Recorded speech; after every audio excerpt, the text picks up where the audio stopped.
9 दिसंबर से 20 दिसंबर तक बेलगाम में असेंबली का विंटर सेशन मुनक्कद हुआ। इस पूरे सेशन में वक्फ सबसे ज्यादा बहस का हिस्सा रहा। वक्फ के वजीर जमीर अहमद खान ने ऐवान में अपोजिशन लीडर आर अशोक को मुंह तोड़ जवाब देते हुए नजर आए।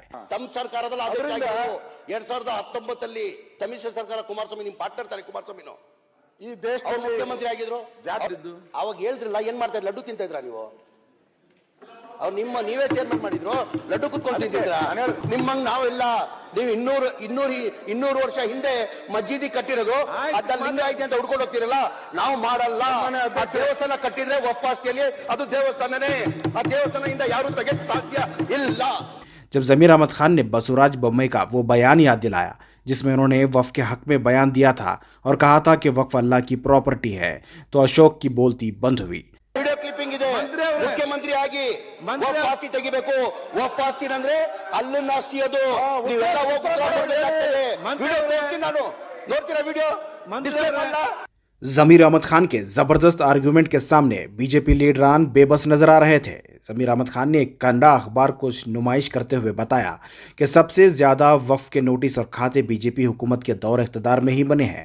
बीजेपी सिर्फ हुकूमत को बदनाम करने की और आवाम को गुमराह करने की कोशिश कर रही है। 5 नवंबर ಹೆಚ್ಚಿನ ಖಾತೆಗಳು ಆಗಿರೋದು, ನೋಟಿಸ್ಗಳು ಸರ್ವ್ ಮಾಡಿರೋದು ಬಿಜೆಪಿ ಸರ್ಕಾರ। ಈ ಮನಮೋಹನ್ ಸಿಂಗ್ ಅವರು ಕಾಯ್ದೆ ಮಾಡಿದ್ಮೇಲೆ ಇದು ಇವ್ರಿಗೆ ಅಪ್ಲೈ ಆಗಲ್ಲ। ಒನ್ಸ್ ವಾಕ್ ಆಲ್ವೇಸ್ ವಾಕ್, ಅದು ಸುಪ್ರೀಂ ಕೋರ್ಟ್ ಅಲ್ಲಿ 1998 ಆಗಿರೋದು। ಎಷ್ಟೇ ವರ್ಷ ಹಿಂದೆ ಆಗಿರೋದು, 30 ವರ್ಷ ಅದಾದ್ಮೇಲೆ 30 ವರ್ಷದ ಹಿಂದೆದು ನಿಮ್ದೇ ಸರ್ಕಾರ ನಿಮ್ದೇ ಸರ್ಕಾರ ಅಲ್ಲಿ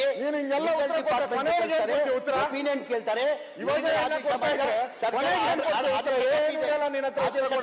ಏನಂತ ಹೇಳ್ತೀರಾ ರಿಪೀಟ್ ಮಾಡಬೇಕು, not applicable to work properties ಅಂತ ತಮ್ಮ ಸರ್ಕಾರದಲ್ಲಿ 2019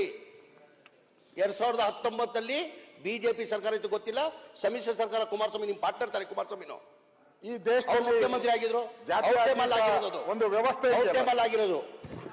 ಸನ್ಮಾನ್ಯ ಅಧ್ಯಕ್ಷರೇ, ಕರ್ನಾಟಕದ ವಕ್ಫ್ ಬೋರ್ಡಿನ ಮಾಜಿ ಅಧ್ಯಕ್ಷ ಶಫೀಜಾ ಆದಿ ನನ್ನ ಸ್ನೇಹಿತ ಸಾಬರು, ನನ್ನ ಸ್ನೇಹಿತ, ಅರ್ಥ ಆಯ್ತು। ವಿಧಾನಸೌಧ, ವಿಕಾಸಸೌಧ, ಉದ್ಯೋಗ ಸೌಧ, ಇದರ ಸುತ್ತಮುತ್ತ ಇರೋದೆಲ್ಲನೂ ಕೂಡ ವಕ್ಫ್ ಬೋರ್ಡ್ ಅಂತ ಹೇಳಿದ್ರು। ಯಾರು? ವಕ್ಫ್ ಬೋರ್ಡಿನ ಅಧ್ಯಕ್ಷ ಶಾಫಿ ಸಾದಿ ಅವ್ರನ್ನ ಬಿಜೆಪಿ ಸರ್ಕಾರ ಇರುವಾಗಲೇ ಮಾಡಿದ್ದು। ಅವಾಗ ಹೇಳಿದ್ರಲ್ಲ ಏನ್ ಮಾಡ್ತಾ ಇದ್ರು, ಲಡ್ಡು ತಿಂತಾ ಇದ್ರಾ ನೀವು? ಅವ್ರು ನೀವೇ ಚೇರ್ಮನ್ ಮಾಡಿದ್ರು, ಲಡ್ಡು ಕುತ್ಕೊಂತಿದ್ದೀರಾ? ಅವ್ರು ಹೇಳಿಕೆ ಕೊಟ್ಟಿಲ್ಲ, ಯಾರಾದ್ರೂ ಅಷ್ಟೇ ಲಡ್ಡು ಕೂತಿದ್ರ ಅಲ್ಲಿದ್ರು ಅಷ್ಟೇ, ನೀವೇ ಮಾಡಿ ಚೇರ್ಮನ್ ಅವ್ರನ್ನ, ನಿಮ್ ಬಿಜೆಪಿ ಸರ್ಕಾರದಲ್ಲಿ ಆಗಿರೋದು। ಅವ್ರು ಹೇಳಿರೋದು ಇವಾಗ ಇವಾಗಿಲ್ಲ, ತೆಗಿರಿ ದಾಖಲೆ ತೆಗಿರಿ ಅಶೋಕ್ ಅವರೇ, ನೀವು ಮಾಡಿದ ಚೇರ್ಮನ್ ಅವ್ರನ್ನ, ನಿಮ್ಮ ಅಧ್ಯಕ್ಷರು ನಾವು ಆಯ್ತು ಸ್ವಾಮಿ, ನಿಮ್ದೇ ಸರ್ಕಾರ ನೀವೇ ಚೇರ್ಮನ್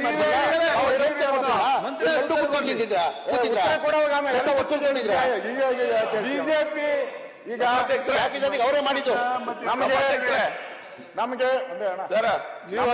ಮಾಡಿ ನೀವೇ ಸೇಫ್, ನಮಗೆ ಸೇಫ್ ಅಂದ್ರೆ ಮುಗಿಸ್ಲಿ, ನಮ್ಗೆ ಸೇಫ್ ಅಂದ್ರೆ ಬೆಳಗಾವಿನೇ ನೋಡಲ್ಲ, ನೀವು ಪೀಠ ಬೇರೆ ತರಿಸಿದ್ದೀರಾ, ಬೆಳಗಾವಿಯಲ್ಲಾದ್ರೆ ನಮ್ಗೆ ಸೇಫು, ಈ ಬೆಂಗಳೂರದಲ್ಲ ಅವ್ರದೇ ಅಂತ ಟ್ಯಾಕ್ಸ್ ಹಾಕ್ಬಿಟ್ಟು ವಸೂಲಿ ಮಾಡಿದ್ರೆ ಅವ್ರು ಯಾರು ಹೇಳಿದಾರ? ಪಾರ್ಲಿಮೆಂಟ್ಗೆ ಹೋಗೋರೆಲ್ಲ ದುಡ್ಡು ಬಾಡಿಗೆ ಕೊಡಬೇಕು ಅಂತ ಇನ್ನೊಬ್ರು ಹೇಳಿದ್ದಾರೆ।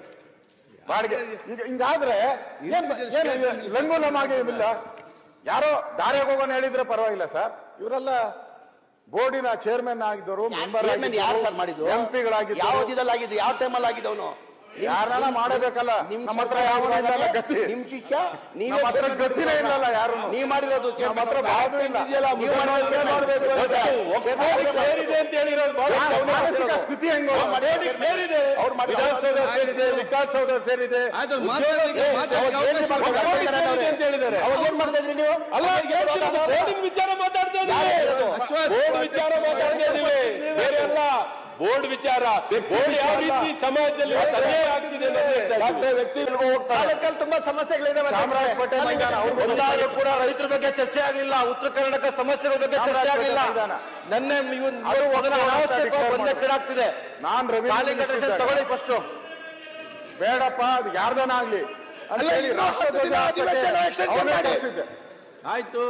ರಹೀಮ್ಖಾನ್ 75 ವರ್ಷ ಅಲ್ಲಿ ರಾಷ್ಟ್ರಧ್ವಜ ಆರ್ಸಕ್ ಬಿಟ್ಟಿರ್ಲಿಲ್ಲ. 75 ವರ್ಷ ರಾಷ್ಟ್ರಧ್ವಜ ಆರ್ಸಕ್ ತೀರ್ಮಾನ ಮಾಡಿರಲಿಲ್ಲ. ನಾನು ರೆವಿನ್ಯೂ ಮಿನಿಸ್ಟರ್ ಆಗಿದ್ದಾಗ ಅದನ್ನ ಲೋಕಲ್ MLA ಇಟ್ಕೊಂಡು ಅಲ್ಲಿ ರಾಷ್ಟ್ರಧ್ವಜನೂ ಆರಿಸಿದೆ. ನಾನು ಹೇಳುವಂಥದ್ದು ಈ ತರ ನೀವು ಮೈದಾನಗಳು ಎಲ್ಲನೂ ನಮ್ಮದೇ ಅಂತ ಹೇಳಿದ್ರೆ ಅಶೋಕ್ ಸರ್, ಉತ್ತರ ಕೊಡಕ್ಕೆ ನಾವು ನೀವು ಕೂತ್ಕೊಳ್ಳುವ, ಯತ್ನಾಳ್ ಸಾರ್ಗೂ ಕರ್ಕೊಳ್ಳಿ, ವಿಜೇಂದ್ರ ಅವ್ರನ್ನ ಕರ್ಕೊಳ್ಳಿ, ನಾವು ಕೂತ್ಕೊಳ್ಳುವ, ಅದು ದಾಖಲೆ ಕೊಡಿ ಮುಂದೆ ನನಗೆ. ನಾನು ಯಾವತ್ತು ಈಗ ನೀವು ಚಾಮರಾಜಪೇಟೆ ಈದ್ಗಾ ಮೈದಾನ ಅಂತ ಹೇಳಿದ್ರಿ, ಸುಪ್ರೀಂ ಕೋರ್ಟ್ ಅಲ್ಲಿ ಸುಪ್ರೀಂ ಕೋರ್ಟ್ ಅಲ್ಲಿ ಇದೆಯೋ ಇಲ್ಲೋದು? ಸುಪ್ರೀಂ ಕೋರ್ಟ್ ಅಲ್ಲಿ ಏನಂದ್ರು? ಸುಪ್ರೀಂ ಕೋರ್ಟ್ ಅಲ್ಲಿ ಏನಂದ್ರು? ಯಾವಾಗ ಆಗಿರೋದು ಈದ್ಗಾ ಮೈದಾನ ಯಾವಾಗ ಆಗಿರೋದು? 200 ವರ್ಷ ಹಿಂದೆ. ಇವಾಗ ನೆನ್ನೆ ಮೊನ್ನೆ ಆಗ್ಲಿಲ್ಲ, 200 ವರ್ಷ ಹಿಂದೆ ಇರೋದು. ಅದಕ್ಕೆ ವಕ್ಫ್ ಬೋರ್ಡ್ ಅಂತ ಇದ್ದಿದ್ದಕ್ಕೆ ನೋಟಿಸ್ಗಳು ಕೊಡೋದು, ಸುಮ್ ಯಾವ ನೋಟಿಸ್ ಕೊಡಲ್ಲ. ಯಾವ್ದನ್ನ ಆತರ ಕೊಟ್ರೆ ಕೊಡಿ. ನೆನ್ನೆ ನಾನು ಹೇಳಿದ್ದೀನಿ, ನಾನು ಮೇಲ್ಮನೆಯಲ್ಲಿ ಹೇಳಿದ್ದೀನಿ, ನಾನು ಯಾವ್ದನ್ನ ದೇವಸ್ಥಾನಗಳಿಗೆಲ್ಲ ನೋಟಿಸ್ ಕೊಟ್ಬಿಟ್ರೆ ಯಾವ ದೇವಸ್ಥಾನಗಳು ತೆಗೆಯೋದು ಪ್ರಶ್ನೆನೇ ಬರಲ್ಲ, ವಕ್ಫ್ ಬೋರ್ಡ್ ಇದ್ದು ತೆಗಿಯಕ್ ಬರಲ್ಲ. ನಿಮ್ಮಂಗ್ ನಾವೆಲ್ಲ ನೀವು 200 ವರ್ಷ ಹಿಂದೆ ಮಸ್ಜಿದಿ ಕಟ್ಟಿರೋದು ಅದಲ್ಲಿ ಲಿಂಗಾಯತಿ ಅಂತ ಹುಡ್ಕೊಂಡು ಹೋಗ್ತಿರಲ್ಲ, ನಾವು ಮಾಡಲ್ಲ. ಆ ದೇವಸ್ಥಾನ ಕಟ್ಟಿದ್ರೆ ವಕ್ಫ್ ಆಸ್ತಿಯಲ್ಲಿ ಅದು ದೇವಸ್ಥಾನನೇ. ಆ ದೇವಸ್ಥಾನದಿಂದ ಯಾರು ತೆಗೆಯಕ್ ಸಾಧ್ಯ ಇಲ್ಲ. ಓಕೆ, ಇವ್ರು ಹೇಳಿದ್ರೆ ಏನು ಆಗಲ್ಲ. ಅವ್ರು ಹೇಳಿದ್ರೆ ಏನು ಆಗಲ್ಲ, ಅವ್ರಿಗೇನು ರೈಟ್ಸ್ ಇಲ್ಲ. ತೋರಿಸಿ ನಾವು ಇಷ್ಟೆಲ್ಲ ಮಾತಾಡ್ತಾರಿಲ್ಲ. KMDC ಕಾರ್ಯಕ್ರಮಕ್ಕೆ ಬಸವರಾಜ ಬೊಮ್ಮಾಯಿ ಅವರು ನೇರವಾಗಿ ಹೇಳ್ತಾರೆ, ನೋಡ್ರಿ ಮುಸಲ್ಮಾನ್ಗಳು ನೀವೆಲ್ಲ ಸೇರಿ ಎನ್ಫೋರ್ಸ್ಮೆಂಟ್ ತೆಗಿಬೇಕು. ಬಸವರಾಜ ಬೊಮ್ಮಾಯಿ ಹೇಳಿರೋದು ವಿಡಿಯೋ ಕ್ಲಿಪ್ಪಿಂಗ್ ಇದೆ.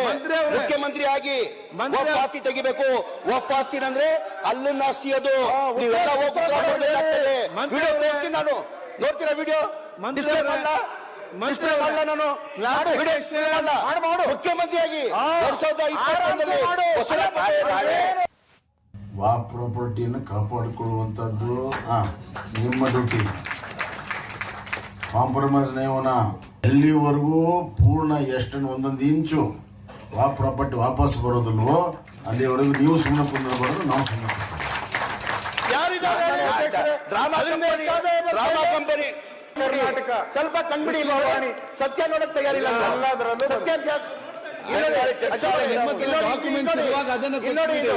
ಹೆಡ್ ಪೇಜ್ ಅಲ್ಲಿ ಆರ್ಟಿಕಲ್ ಪ್ರಜಾವಾಣಿ 25 ನವೆಂಬರ್. ಹೆಚ್ಚಿನ ಖಾತೆಗಳು ಆಗಿರೋದು, ನೋಟಿಸ್ಗಳು ಸರ್ವ್ ಮಾಡಿರೋದು ಬಿಜೆಪಿ ಸರ್ಕಾರ. ನೋಡಿ